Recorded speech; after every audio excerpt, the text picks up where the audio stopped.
Actually, that one started more than 30 years ago when I was in internship for prosthodontics, and I was just a brand new dentist and young, and one patient who has lost his crown assigned to me.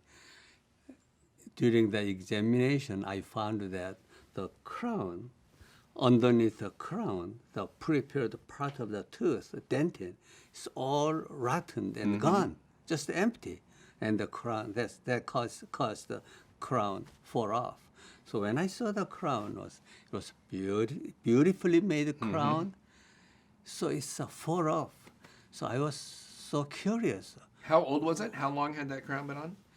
But 2 years prior. Oh, 2 years. One. Okay, Yeah, so not very only long. the 2 years. Okay. How come it should last, in my philosophy from my education, it should last forever.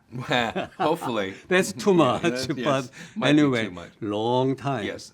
But expected. But just 2 years later, under the crown, the dentin is all rotten and fall off.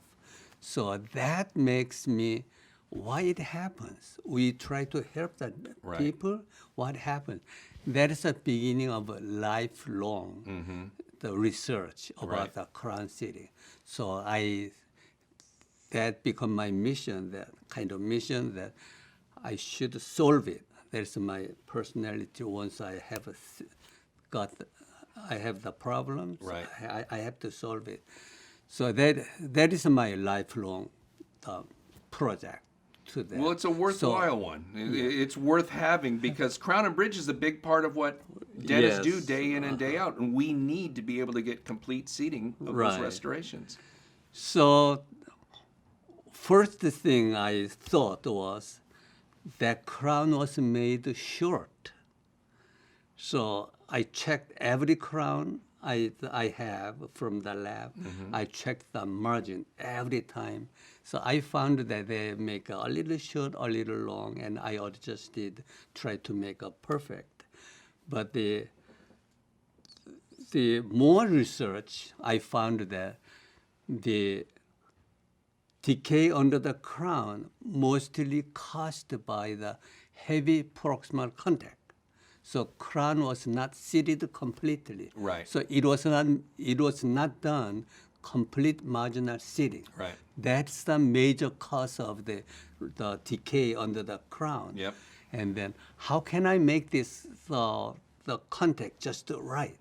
And I found that I did the research of the many literatures, and I found that 88% of the interproximal contact has microscopic clearance.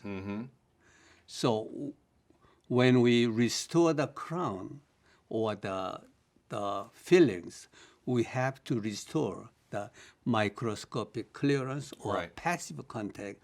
I call it interproximal relief. Relief, right. So every time I do restoration, I thinking about how can I restore the Right. interproximal relief. That is the method, principle of the method of the Right.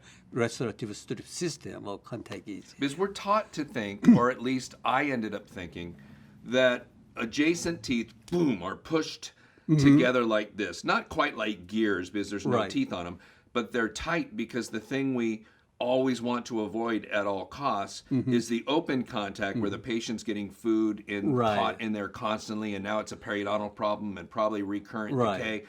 And so I think we tend to think as dentists, I used to certainly, that boom, we want these teeth together as tight Right. as possible, but that's not reality. We don't realize that teeth are moving throughout the day. I've seen Right. studies where they are checking contacts with dental floss to see how many Right. pounds of pressure to get through. Right.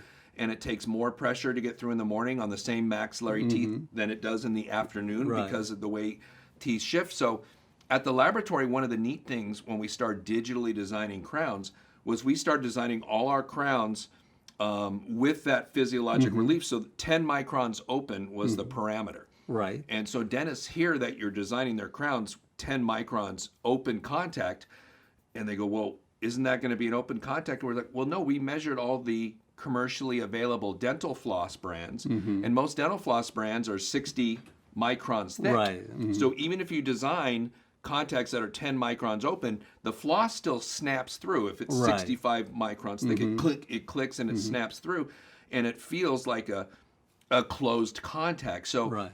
closed contact does not mean the teeth have to be in heavy No. approximation No. touching like that, Right. because the downside of that is, as you said, the tighter the contacts are, the less the chance the crown's going to fit.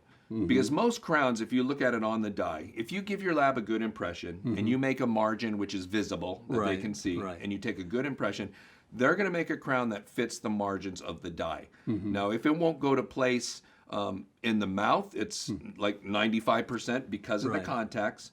And if you adjust both the contacts and make them wide open, the crown will sit right down. Right. It's not usable No. anymore, but it'll sit right down. So Right.